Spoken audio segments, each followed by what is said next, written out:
Hello, good afternoon everyone. This is Rajni here from SASHAKT EASIS Learning Center. Last night I read on one of the groups from a mom. I'm just reading it out. I'm not taking the name, but this mom needed help with a particular very technical topic, and so I decided to do a little video and because explaining wouldn't have helped.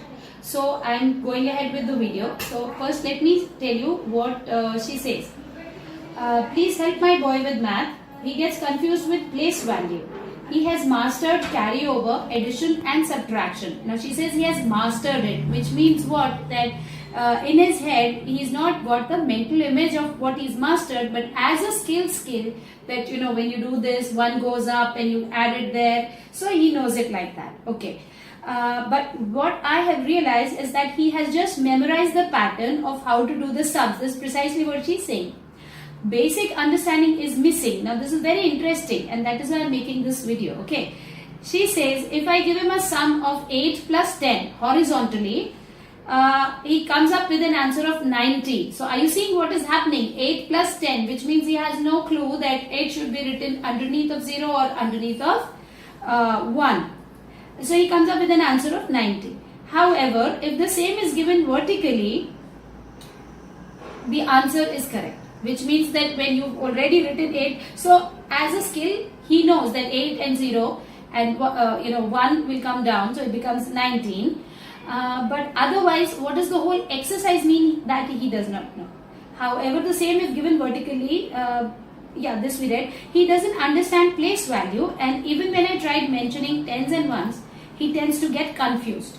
So that is what motivated me to do this little video as to how it could be done. That will help. This is how we usually do it in our classrooms, and it's fairly successful way. Okay, so he has covered tens and ones in writing, but again I guess it's pattern memorization.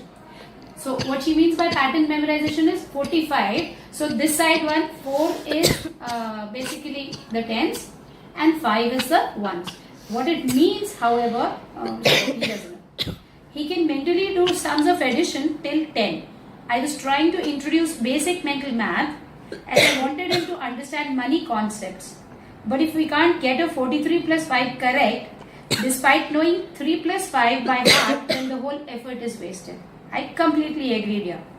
Okay, so this is what you said, and this is how we can approach it. Okay, so when we do tens and ones, we don't just simply start off with tens and ones on paper, even with the high functioning ones. So this is a little bit of something that I've been doing in my classrooms, pretty successful. So I thought of putting it up. Now you could use these sticks. I'm sure most of the mothers, educators are already using these sticks, but what we do is I've created a little structure here. Please focus on the structure. So I created a structure. It's simple thermocol or any packing material. It's very easy to make, and you write tens here, and this is the house of the tens. My cameraman is not well. She's coughing. Okay, and this is the ones here. You care for a glass of water? I can do the video. You go. You're okay? All right. So the tens house and the ones house. So how you will start is first you will give them these sticks. If you don't have these sticks, we don't have to get too much into technicality. Use toothpicks, use earbuds, anything that looks, even for that matter, एक बाजार से साफ सीख का झाड़ू लेके उसको भी तोड़ के अगर कर देंगे तो भी हो जाएगा. So that's very easy to do. Okay, so now first thing is, before even you introduce this, just give the sticks on the table to a child. Please assume nothing is here, okay? Because there's lots of clutter. For the child, there should be no clutter.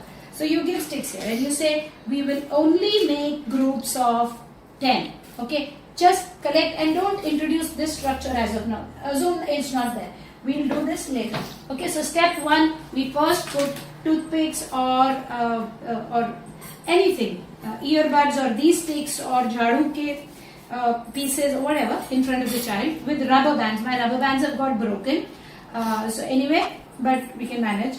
So now say make groups of 10. So the first exercise you will do is make groups of 10. So you go 1, 2, 3, 4, 5, 6, 7, 8, 9 and 10. No more. When it is 10, we make a bundle. Okay, so you tell the kid, when it is 10, this rubber is broken, I try and fix it. So you say, when it is 10, we make a bundle. Alright, so this is what? This is 1/10.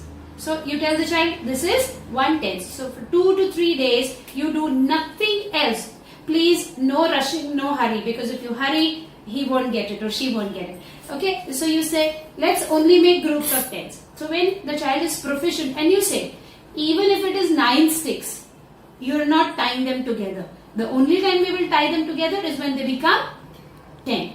Now after this first step, when you've taught them, then is the time to play a little game. I always like to do things in a very fun game way with the kid, rather than a baitho karo, doesn't work really pretty well. So then you say, okay, everybody has a house, so Mr. Tens also has a house. So let's see. Okay, this is the house for tens and ones. So when we have these sticks here, what we're going to do, we're going to make groups of tens, which they know because you've done that already, practice that, and they say, we're going to make groups of 10 and whatever is not 10, we will let it be. Okay, so then the kid, just consider the table as empty. Okay, so with a kid you don't want clutter. Right now of course my laptop and everything is here, so just consider it empty. Okay, so now tens and ones. So you say, okay, let's make a group of tens. It's a 3, 4, 5, 6, 7, 8, 9 and 10. Now that's a 10. Okay, so the child says 10. Alright, child has made a group. Okay, now stay, rubber. Don't listen, it's no better than kids. Okay, so that's a 10. Okay, let's do this. This we have a tied one here. So suppose the kid has tied it. So say, and if the kid has fine motor problems with tying, let the kid pick up 10 things and give you. Okay, you do the remaining. Don't distract the child with tying and stuff.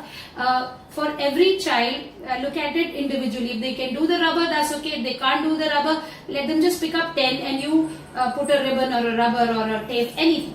So that's 10. Then let them count again. 1, 2, 3, 4, 5, 6, 7, 8, 9 and 10. Okay, so that's the second 10. Now suppose I have a rubber and I've tied it. Instead I'm using this because rubbers have got broken. Okay, so now we have 2 tens. Is the video working? Yeah? Yes. Okay. Now you say, now count. Can we tie this? Ask the child, and you've already done that activity. So the child says 1, 2, 3, 4, 5, 6. Child says no. So say, okay, who goes to which house? The tens house, 1 tens, 2 tens. And then you say the ones house, 1, 2, 3, 4, 5 and 6. 6 of them go to the ones house. And then you can do flashcards, you can do stuff. Whatever I cut from here, I cut it into smaller pieces because I like the fun way, play way with kids. You can do it any which way. This is just a little bit of my silliness.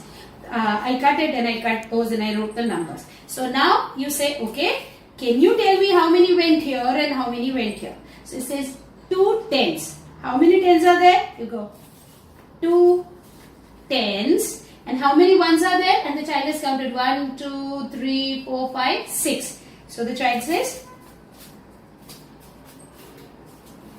6 ones.